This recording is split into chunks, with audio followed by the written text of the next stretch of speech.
Naša naslednja gostja festivala Indigo bo Sara de Bondt. So, welcome to Ljubljana and please take it away. I brought 193 slides, so I probably will talk really quickly. If I'm speaking too fast or if you have a question, please shout. We are not that many, so feel free to interrupt. I thought I should start by introducing myself. So I'm Sara de Bondt, and I'm from Belgium, which is a country kind of similar size, I think, to Slovenia. And I put it there because sometimes people don't know where it is. It's where I was born. But I also lived in different places in Europe. When I was studying graphic design, I studied graphic design in Brussels in an art school, and I was taught mostly by artists and illustrators. We didn't have any design history, very little typography. And this kind of training really influences my practice still today. So on the left is a really old work I made while I was studying. And while I was studying, I always did really well. I was trying to get to good grades and impress my teachers. But in my last year, I did an Erasmus exchange to Spain, and I realized that there was more than what my teachers were telling me. So I started questioning them, and my last year almost failed. And then my questioning never stopped, and I went to Jan van Eyck Academy in the Netherlands straight after, where I made a T-shirt like that, but where I also met very interesting other designers and artists, because Jan van Eyck is a very international place. And one of them was Stuart Bailey, who ran Dot magazine, who's now part of Dexter Sinister. And in my last year at Jan van Eyck, I really didn't feel like going back to Belgium. And I was asking Stuart what to do. And he said, you should contact this guy, Daniel Etok, who's the guy on the right. And he has a studio in London, and they're looking for someone. And so I did. I wrote them an email asking for a job. And they said, oh, we're not looking for any interns, but if you're in London, come and say hi.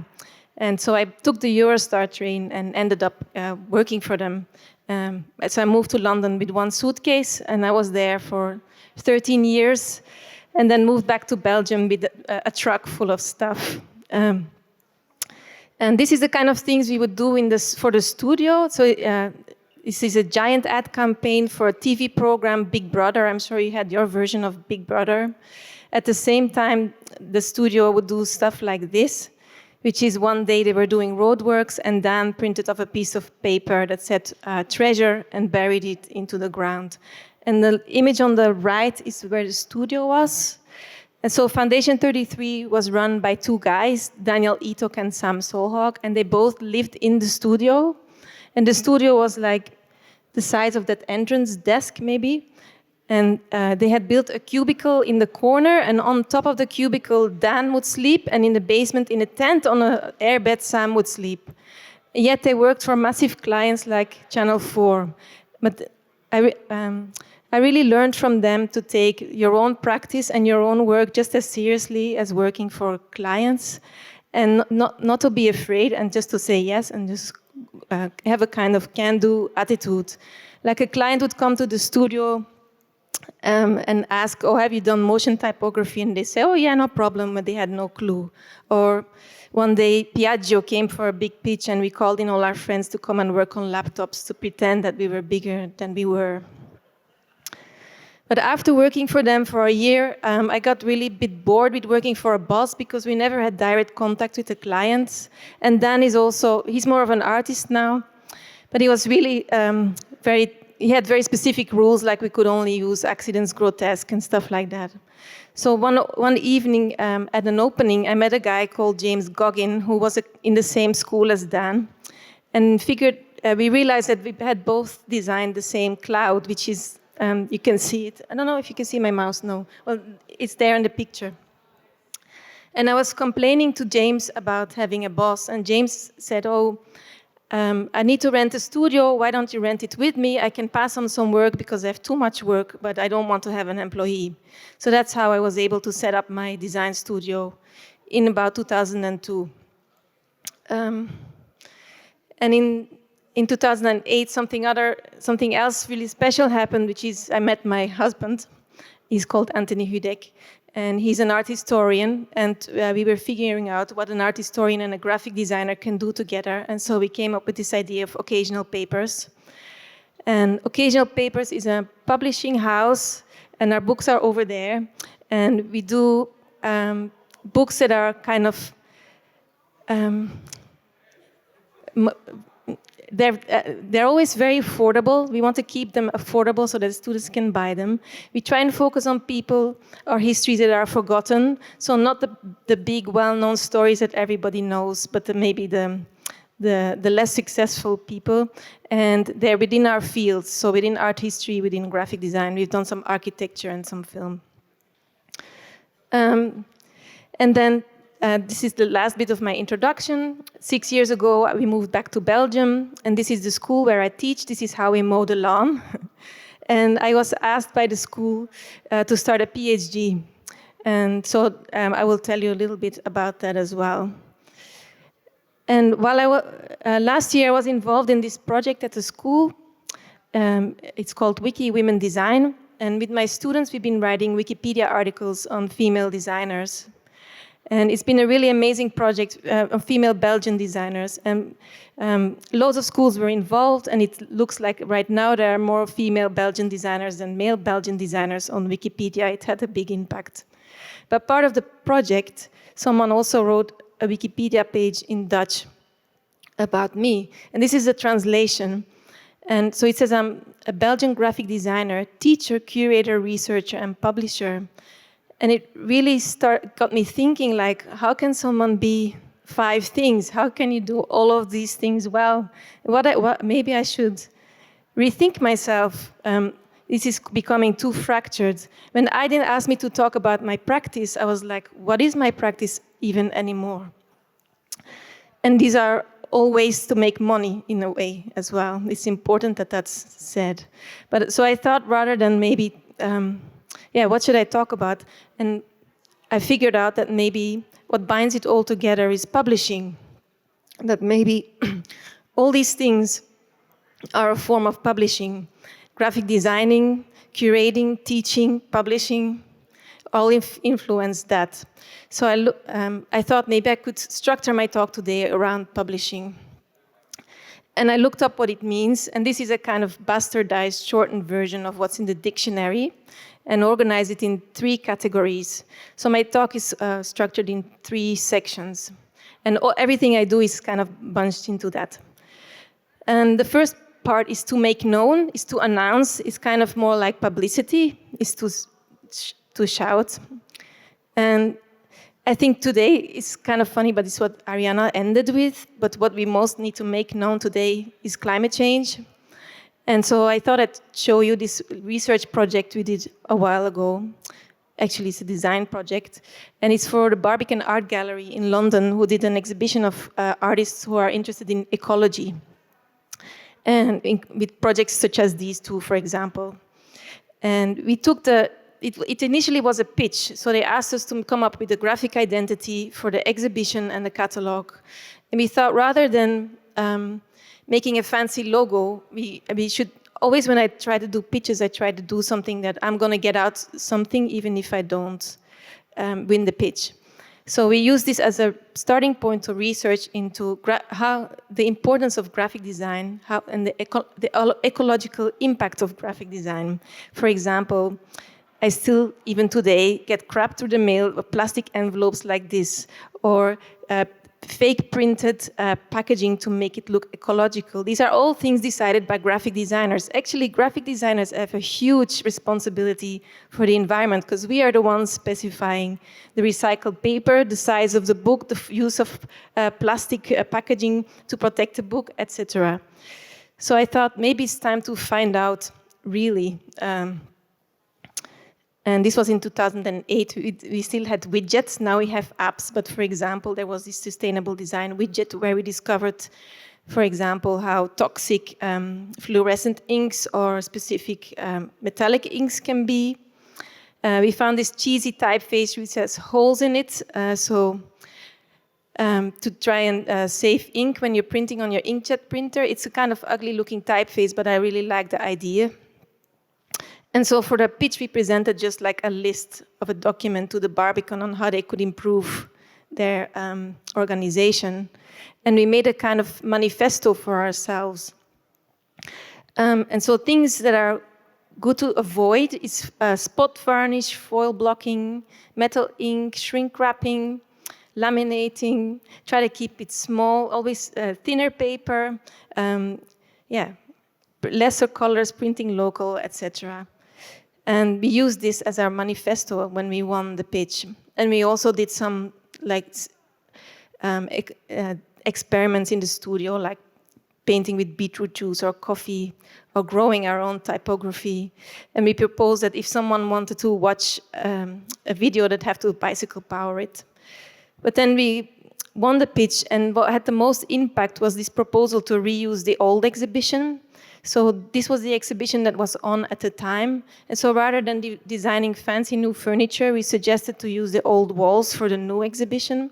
And we used these 2 books to create the exhibition furniture. And the technicians did a really beautiful job by cutting up all these bits of old wall from the Le Corbusier exhibition. And also for this was the title wall. We didn't add any new materials, we just extracted. So these are bits of white wall that they could find, and we screwed them into the wall so the screws could be reused. We didn't use any glue, and we routed into them so that nothing new was added. And then these are the posters that the marketing office had lying in their office from previous shows, so we printed on the back. So no vinyl lettering was used, because vinyl lettering is also plastic that's not reusable. And when it came to the catalog, we also had lots of discussions, but for example, maybe we shouldn't do one, maybe we should do an online. In the end, we made one, and it was of course on recycled paper, but we did a kind of our own version of the dot with the holes by making patterns out of it. And this little manifesto. It was a constant struggle with the curators to try and make the image small so we could use less ink. And if the paper is not completely covered with ink, it's easier to recycle. And obviously you also want to make a book that people are going to buy and keep. So it's a kind of negotiation as well. But the most fun thing was the gallery guide. The curator said to us, we need 15,000 copies of the gallery guide, and we have £2,000. And we said, how do you know you need so many? And they said, we have no idea.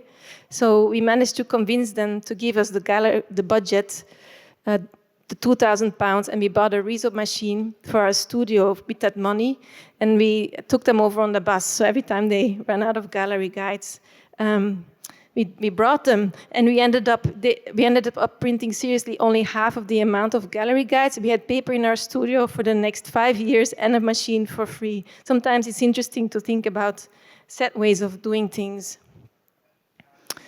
All the printing experiments got the education department excited, and they were like, hey, why don't you do a workshop? And we thought, well, that's producing more junk for entertaining visitors. Maybe it's nicer to do something more conscious. So we did a printed matter swap fair. It was very much like here, but there was no money allowed. You could only exchange books. And we asked for donations from libraries in London for books they didn't want. So if you came to the fair, you were given a copy of an old book, and you could go around and trade. And it was really interesting to see how people then start to negotiate the value of their work. Like one designer had like 3 books, and another one had loads of them.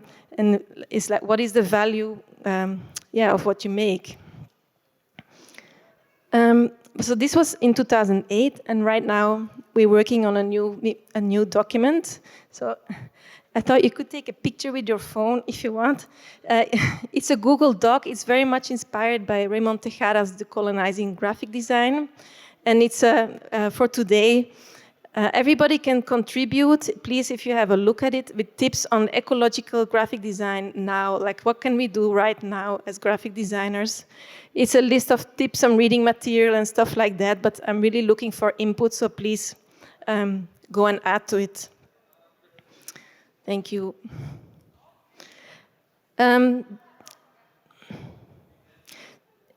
Maybe I will skip this one, actually, because I have a bit too much to show you. This is another example of how you can think about what you're doing and how it's useful. And in 2000, I don't remember which year it was, sorry, it'll come back to me.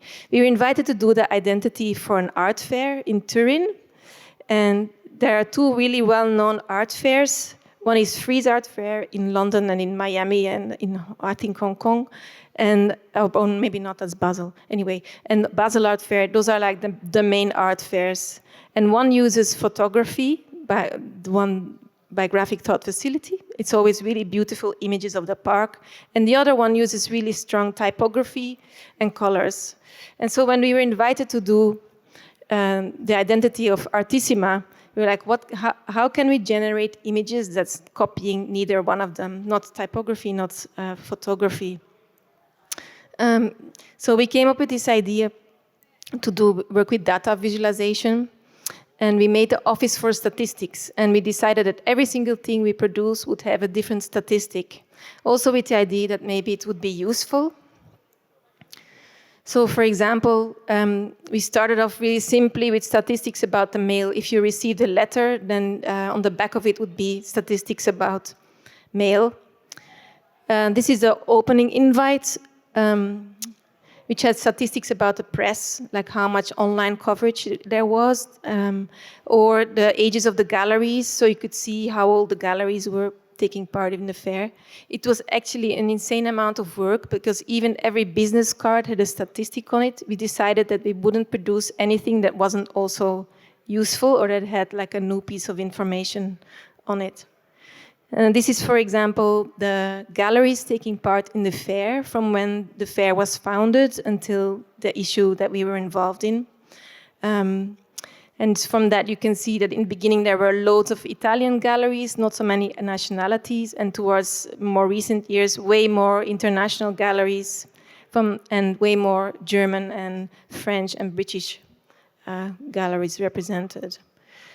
And this is that same information in another statistic, and then on the end, the other one is like a giant friend wheel connecting all the galleries with same artists and in which section they were in the fair. And this was for the poster. We did the distances that the galleries are from Turin and the amount of galleries from that city, and the colors per country. So you could immediately see that there were loads of galleries coming from Milan and from Berlin. And then the catalog as well, we did the content of the catalog on the cover, which is really telling, and I'm quite surprised that they went for it, because actually a quarter of the book were adverts. And I think what was interesting was that when the new director applied for a job, she told me that she was using our statistics to find out about organization. So it's quite amazing when your graphic design becomes a tool that someone can use for information. It's not just making pretty pictures, even though that can be a tool as well in another way. We did this is also in the book. We did a statistic about the language, for example, and it was interesting to see that like the word museum or the word temporary was used more often than the word artist. And the other one is the gender of artists in the fair who won a prize. And this is the building where we also applied giant statistic comparing visitors, curators, and galleries. But really what this was all about was the money. We really wanted to find out the money that goes around these things and how much things are sold for. So at the fair we had a booth, and the booth itself was also a statistic. It was designed by Lara Favaretto, an Italian artist. And for example, the pink lines were the amount of female staff, the amount of female curators, and the amount of female artists. So I think the middle was the staff, that there was way more female staff than there were female artists or female curators. And so every day we had these blackboards that you could wipe off, and every day we went around the fair making new statistics. So we started off really simply, like just counting the amount of artworks, but we did go around every booth and asking them for prices. And you can question how dependable this data is, because we found out that the most expensive artwork was 600,000 euro. But then the director of the fair came to us and said, "Oh no, that's not true. That gallery told me it was 800,000 euros." So it's also kind of not completely reliable data. And this one was about staff, like mostly security and amount of artworks. So that was the part about kind of broadcasting and announcing things. The other thing is what Ariana already talked about is distribution, is to disseminate something. And it's something we actually really struggle with as well. This is a design project that I did. That's one of the first things I made with James Goggin when I set up my studio.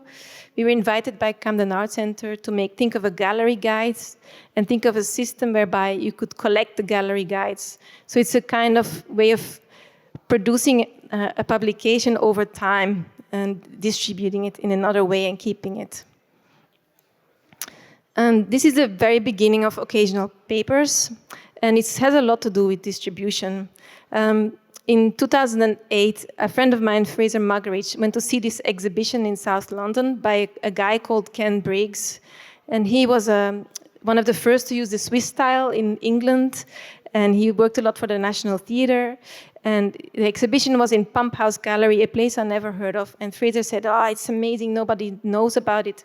And so my partner, Anthony, said, "Why don't we make a book about this guy?" And so in 2 weeks' time, Fraser and me went to interview Ken. We transcribed the interview, we edited it, we designed it, and we printed it for the closing of the exhibition to get all our friends to go over. And I have a little snippet of Ken talking. I hope you can hear it.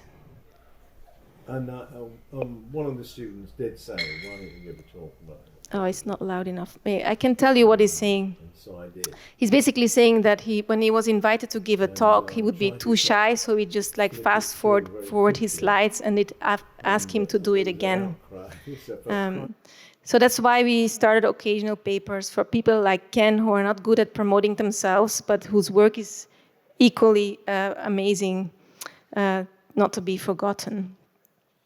And the second book we made was the form of the book, which came out of a conference, very much like this, at St. Bride Library, which is a really amazing library of printing in London. If you're ever in London, you should go see.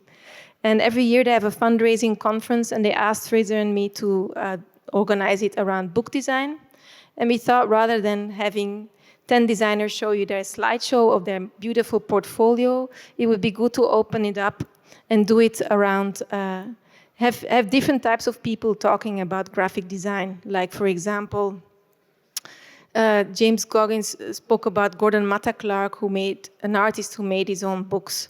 Or Catherine de Smet talked about Le Corbusier, who designed these books like a designer, books designed not by graphic designers. We also had someone, Chrissy Charlton, talking about being an assistant and these types of things. And then we ended up putting all the papers into a book, and Calvert's printed it for us for free. And that kind of has bankrolled occasional papers. So we are now at the 5th printing, and thanks to that book, we've been able to produce other books. And this is our distributor. They're called Central Books, and they've been with us from the beginning, and it's been really useful when we go to bookshops. They know them, and they know where to order the books from. We've also suffered with other distributors, international ones. I'm sure they're the same ones Ariana was talking about. I know exactly what she means. And being here and being part of fairs and events is equally important. And doing things like this, because often when you go to a book fair, you end up losing money. So we try to do things like this, which was in a school in France. There was a book fair and they had a proofing press. So we made a book on site. Or doing other kinds of events like book launches. It's not just making the book, it's actually the whole social life around the book that's part of the publishing in a way, like doing readings or thinking about what happens when you put a book into the world. And this one is a very funny one in that regard. It's a book that's unfortunately out of print, but that's really close to my heart. It's about Dom Sylvester Huedar. And he was a Benedictine monk who lived in this abbey in England. And this is him. And I never heard about the guy, and he was completely forgotten until we sort of discovered him. And he was in the 70s a monk, and at the same time a concrete poet. And so he would dress like this and like this. And in the monastery, he was in his full monk clothes, and then he would take the train to London and change into his like sunglasses and black roller neck to go to parties in the art world. Until in the 80s, his boss in the monastery said, "You got to stop. You got to go back to your focusing on praying." And he did. He completely stopped going to the parties. And in his cell, he had an Olivetti typewriter, and he would make these concrete poems. And they were a way of meditating and making art. And he also made interactive pieces and made performance scores and interactive poems. He had really close friendships to a lot of other designers, a big network of collaborators and beautiful letters. And so when we discovered him, everybody we talked to who knew him was like, we really have to do a book about him, but there is nothing, so the book has to be like the book. It has to be a big, fat, beautiful monograph. And we decided to do it the other way around, to quickly make a book and to make the book launch be kind of the starting point for what should come after. So we did a one-day event at South London Gallery where we had the book launch, but actually the book was almost not the main thing. We invited everybody who knew him to come over, and people who had his work were like showing it around. We asked people, David Toop was a musician who knew him, to reinterpret some of his performance scores with the students. But the most amazing thing is one of the collectors, Marvin Sackner, who's no longer alive, unfortunately, but had a lot of his work, came over because he was so excited on the plane from Miami with a suitcase full of his work. And so we displayed it for one day. And since then, now, the reason the book is out of print is not because we can't afford it, although that's a part of it. This is actually a bit of a problem. Like we print books and they sell out and we can't afford to reprint them, and then they become really expensive, whereas really we want to make books that are affordable. But the reason why with him we haven't done it is now he's picked up by galleries and now there are other books about him, so in a way it worked. This is another element about distribution. And it's a really great one. It's a book based on a film called Born in Flames, and I'll just show you a little snippet of the film. This week of celebration, commemorating the 10th anniversary of the War of Liberation, is a time when all New Yorkers take pride in remembering the most peaceful revolution the world has known.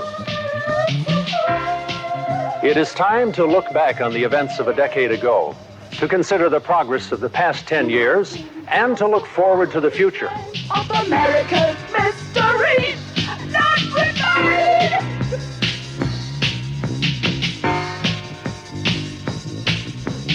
This is Isabel from Radio Ragazza, bringing you a little tune that you'll be hearing an awful lot of these days from the makers of our revolution.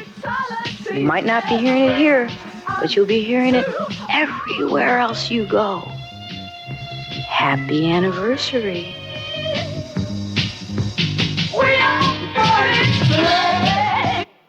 So Born in Flames is a really fantastic movie. If you haven't seen it, you have to find it and look at it. And it's a film by Lizzie Borden that was filmed in the 80s. And Catherine Bigelow is in it. And it was made, whenever they had some money, they filmed a bit more. So there was never a script. It's a group of women who got together on the street. And it's really talking about the feminist revolution. And a friend of mine, Kaisa Lazinaro, was so much in love with the film. She screenshotted the whole film and made captions for it, because there was never a script. This is a kind of after script. And this is one of the only books where we, so as editors, as publishers, we did almost nothing apart from checking the typos. But the way the book was produced was in a similar way to the film. Like we asked friends, this was before Kickstarter, but it was in a Kickstarter way, if they could help help pay the production, and they're listed in the back. This is the last part of the talk, which is about working with an author, and maybe it's the closest to being a designer in a way. This is a work of Franz Erhard Walter, who's a German artist and who makes work like this. And he had the exhibition at Wheels, an art center I worked for.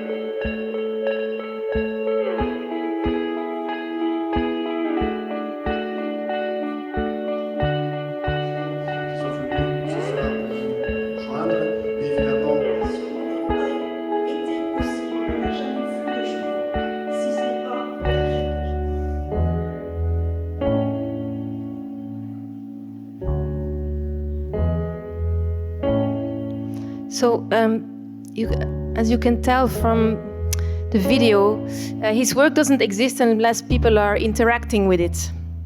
So the curator and the artist and we came up with the idea to make a pop-up book to interpret his work, because the idea is that his work is not alive unless someone is using it.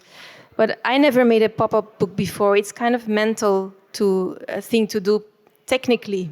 So we spent a lot of time trying to figure out how to get it made without going to print it in China and, ruining the planet with shipping them over. And this video, for example, shows how we communicated with him, how we tried to design and interpret his work in a pop-up. We made hundreds of these little doodles. And then we try to map it out, because you can't put them anywhere in the book. You have to put them between sections. And the book doesn't close properly because of it. And he also sent us the materials that he works with, so we use it on the cover. And he himself uses typography in his work a lot. So we try to be inspired by that and made loads of cover versions. And I think in the end he got sick of us. And he sent us this in the mail. So he drew the typeface himself, which we ended up using. So the book is called The Body Decides, and the text as well is interacting to the images. It's doing the same as his work. And these are some of the pop-ups. This is also a project about an author. It's for the V&A Museum in London. And the curators there invited us to design an exhibition called Memory Palace. And the idea was that they would invite an author, Harry Kunzru, to make a pop-up book that was the exhibition. So the exhibition would be a book that you'd walk through, so that you could only read it by going to see the show. So they commissioned Harry, who is the guy you see there standing, to write a novel. And then they commissioned, I think, 12 illustrators and designers to illustrate the story. And they also commissioned an illustrator to document the process, which was in the catalog. So you see the design team working on the exhibition, and then the curators explaining the process. And the V&A is like a really massive, old school institution in London with lots of rules and regulations about the height of your label, the minimum text size, everything has to be accessible and legible and blah, blah. So they were super nervous about this idea of doing an exhibition with no explanation and only text. And so we had to do things like this, like present real size, what the exhibition would look like to the bosses in the museum, even though we had no idea what the artwork was going to be. And the story that Harry ended up writing was about London in the future and what would happen if environmentalists are in control and all technology and everything non-natural is forbidden, and how could that become a negative thing? So we decided to work with decay and rusting for the design of the show. And we had all the texts of the show water cut out of steel sheets, and this is in my studio courtyard. That's how they arrived. We sprayed them with vinegar, and just over one night they rusted like that. And then we ended up poking out all the letters. I think there were 18,000 of them. And we organized them in piles and then went to the V&A and stuck them on the walls. And I still have them in my office, the box of letters, and sometimes we reuse them like for other things. And we also did invites for the show, so we managed to screen print with rust. Like we screen printed invites with metal shavings and sprayed acid on it, so everybody got a rusted invite as well. And this is a book with Bruno that we made for Jonathan Safran, the American author. And he took this existing book, Street of Crocodiles by Bruno Schulz, and made it into the Tree of Codes by taking the book and just removing words and removing symbols. He didn't add any text, he just removed the text. So together with Jonathan, we came up with this idea that maybe everything that's removed could be die cut, could be cut out. And it was a kind of marathon to bring the book into production. And this is one of the very early tests that actually the first test that we did looked like this. But quite quickly, we started talking to printers, and the printer said, oh, there's no way this is going to stay intact if you bind it as a book. It's way too fragile. So then we made a version like that, where every single word was cut out, but then the printer said, oh, you're mad, we can't poke out every single piece of paper. We did some tests as well, because on InDesign you can't figure out what will happen if the page is behind it that's visible. So then we made these like connecting things, but then the printer said, oh, that's going to rip all the little hooks. Then we made strips, but then again the paper was not too fragile, so we made them bigger. And in the end, we came to a kind of conclusion that it could maybe be something like this, with quite big bridges and quite big holes. And we found a printing technique whereby they can cut it out and also push through the paper at the same time, which would save time. You don't have to manually poke it all out. And this is a test that the printer did in the binding machine. It was completely ripped. And then finally, this is kind of the ratio we came to, and I have and then we had to draw every single page in Illustrator because these dies are following this system. And we also cut it out in the studio just to see what would happen. It's lucky we did that because we had a hole going all the way through the book, which we hadn't predicted, like a mailbox. So then we started working with double leading and working with Jonathan, because when you have one page, you see other words coming through, and how does that interfere with what you're reading? And this is a little movie of how it was then produced.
yeah, it looks like this. And unfortunately, we didn't design the cover, which I won't go into. It's a whole story. And about 6 years ago, I moved back to Belgium. And I was invited to do a PhD, I think as a way, because the school was unable to pay me for my teaching time as a part of a research budget. And I realized, as I told you in the beginning, that history is really important in my practice. Like, I was never taught design history, and every time I always feel like I don't know enough about it, so I use my work to kind of study in a way. And while I was studying, this book was really important to me. It's A Concise History of Graphic Design by Richard Hollis. And you're looking at the index page, and it was quite shocking that these are the countries featured in the book, and Belgium is not even mentioned. All the neighboring countries are. Neither is Slovenia, by the way. It's like Central Europe is mentioned. So, in fact, there is only one book so far, which was written in the late 90s about Belgian graphic design history. So that's become the topic slowly of my PhD. And it's a PhD in the arts. So I've actually been told off that my PhD is too art historical and constantly having to go back to making it more like as my design practice. But so I didn't know where even to start. And so I started by talking to designers, to old designers, like this one is Polyboo, and the other one is Herman Lampaert, about their work, where they trained, who they knew, and making lists of designers. And discovering really amazing work like this book by Polyboo. Classics from art history, like this invitation from Marcel Brotaars, which is in the MoMA collection, and you can buy online for €1,000. But actually, the designer is printed on the invitation, Hanose, and he's completely forgotten. Nobody knows about him. And when the work is exhibited, it's exhibited as a work by Marcel Brotaars. So it's been a really fun research project trying to find out about these people and, in fact, my history and what's gone before me. And with a lot of difficulties as well. Like, of course, it's been really hard to find the women. Like, I gave a talk about this once, and one of the old guys was sitting on the front row, and he said, "But Sarah, there were no women." And actually, they were there, such as this one, Janine Bahagel, running her own studio. She studied in London at Royal College of Art. But unfortunately, she's no longer alive, and her work simply can't be found. It's not kept anywhere, apart from a few posters. And other themes like the Union of Graphic Designers, which no longer exists, and all the things that graphic designers used to do, meeting each other and talking about their work and sharing phone numbers of photographers and exhibiting their work together. And so I've ended up with this giant hard drive organized by folders of designers I met, and things I've been collecting, not knowing how to structure it or not knowing what to do with this stuff. And at the same time having my supervisor saying, "Hey, but you're a designer, you're not an art historian." And so 2 years ago, I curated an exhibition, which was just a way to sort of force myself to limit the gathering and the collecting. And it was at the Design Museum of Ghent. And we organized the exhibition and the material in the show around things that come from my practice. So the terms are like typography, social relevance, collaboration, pattern, seriality, and so on.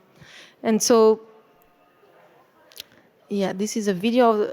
I can't fast forward on this, but it's just showing how the material was organized in the show. I think I'm running out of time. Yeah. So I will show you the next one. And now I'm working on a book. So I've been mostly focused on designers from the 60s and 70s. But actually, so I've invited a lot of the people who were speaking in the exhibition space to write text with me. And there are interviews in the book. And But what's happened during the corona and what happened since Black Lives Matter and George Floyd is that I realized that there's been one giant topic that wasn't in my show or in any of my research and which nobody was talking about, and is colonization. And okay, it's a kind of fashionable thing, but in fact, it had to be in the book, and I was completely terrified to write about it because I know nothing about it. Some of my family were in Congo. My parents lived there for 2 years during my dad's army service, so there is a kind of vague history of the colonization in my family, but I have I did not know where to start at all, and I also felt like who am I to write about this as a white, privileged graphic designer? But I will just share you some of the stuff I found, and then that will be the end of my talk. So the colonization of Belgium started by King Leopold II, who decided at the Berlin Conference to convince other world leaders that he was going to take a piece of Africa and make it his own. And graphic design was a really important tool for him to do that. He actually never went to Congo himself.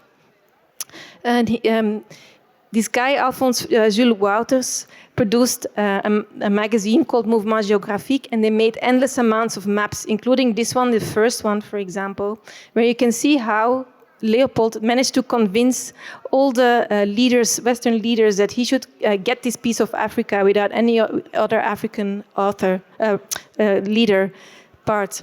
As you can see on the map, it's written the possessions of the French, the Portuguese, and the Dutch, and so on, apart from the Free State of Congo. So Leopold told the other kings and governors, this will be a free state. It will be for all of us. Look on the map. It's a green zone. It's even written unexplored. But to pretend that it would belong to everybody, but actually it became his own private property that he could go and raid and do a disgusting terror genocide. And it's kind of fascinating to see how the designer put a small Belgium to compare the size. There's also the flag of Congo. So there were two periods in the colonization. First, there was under Leopold II, and then in 1908 there was an outcry. People couldn't take it anymore because Leopold and his multinationals were doing such damage that the Belgian state felt obliged to take it over. But the flag, even though they changed the name, they continue to use the flag. So graphic design shows how the reign was continued. And Leopold started like a real machine of trying to sell his colony into the Belgians, because initially they were not very enthusiastic, and graphic design was really used for that. They organized exhibitions and a real propaganda machine. And it's quite amazing to see how black people are depicted on these posters. They're always looking away from you. They're always half naked. They're semi-submissive. And at these exhibitions, they often also had exhibitions of people. They had villages where people would be exhibited, and often died at several of these World Expos. Congolese people died, and they're buried in graves such as these that look like this today, with the typography almost disappearing. And even star architects like Henri van de Velde or the Art Nouveau movement was around at this time, and it's so much linked to the colonization that it was called the Congo style. And there are damning articles written by people about the links between even the style of the Art Nouveau and the whiplash that was used to punish Congolese people and the rubber plants, between the visual style of the graphic design and the abuse in Congo. And so after the Belgian state took over from Leopold, after there was an international outcry about the disgusting treatment of Congolese people, they still produced images like this. So at this moment in time, there was already another king, King Albert, but King Leopold became like a logo for the colonization. And so you can see how graphic design is testifying how they were trying to sell the colonization as a good thing. And then they founded the colonial lottery so I've always been taught at school, what Leopold did was really horrible, but then the Belgians came and we civilized and we brought healthcare and transport and infrastructure and blah, blah. So they started, I'm almost done, and they started the colonial lottery to try and fund healthcare in Congo. But they produced posters like this, which are extremely racist and offensive. And even now, I try to get permission to use some of these posters in my book. When I wrote to the national, this is today become the National Lottery. It still exists. They're still contesting with whether imagery like this is racist or not. And they were on street. This is a national institution putting this kind of imagery on the streets of Belgium. And even products like chocolate, which is what Belgium is good for, produced stuff like this during the Second World War. The cacao beans were hard to get, so they made like a fake cacao chocolate bar, and they produced, and they called it a Congo bar. So they use the word Congo bar for a second-rate product, and then use the image of a black person to promote. I think I have to stop. I could go on and on and on, but actually it will be in my book. So thank you very much.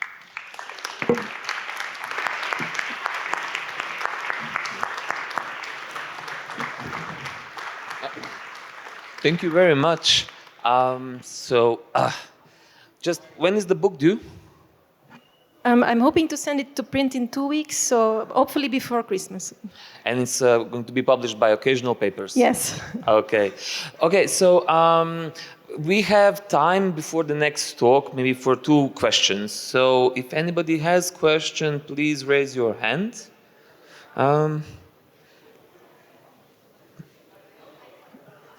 Kogan? Maybe at the bar later. Maybe at the bar later.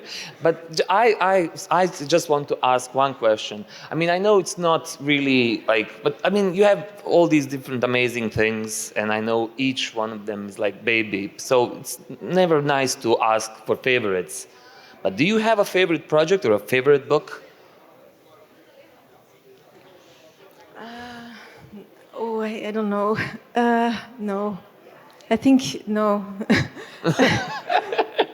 I can't tell you. I think it's always the latest one or the next one. What was the latest one? I mean, this one, yeah. No, okay, one before. Natural Enemies of Books, which is at a... It is also on sale at the booth. Yeah. Can you tell us a bit about that book, and then we'll... Yeah, so it's a book about women and typesetting and women and typography, because in design history, women are really underrepresented. And so it's talking about the role of women in typographic labor, and that there were women, but they were just not recognized or forgotten. Good. Yeah. And this came out? A year ago. Yeah. Yeah, cool. Well, thank you very much for being and sharing your work with us. And we'll be later in the bar, so you can come by and ask. Good. To je to. Hvala.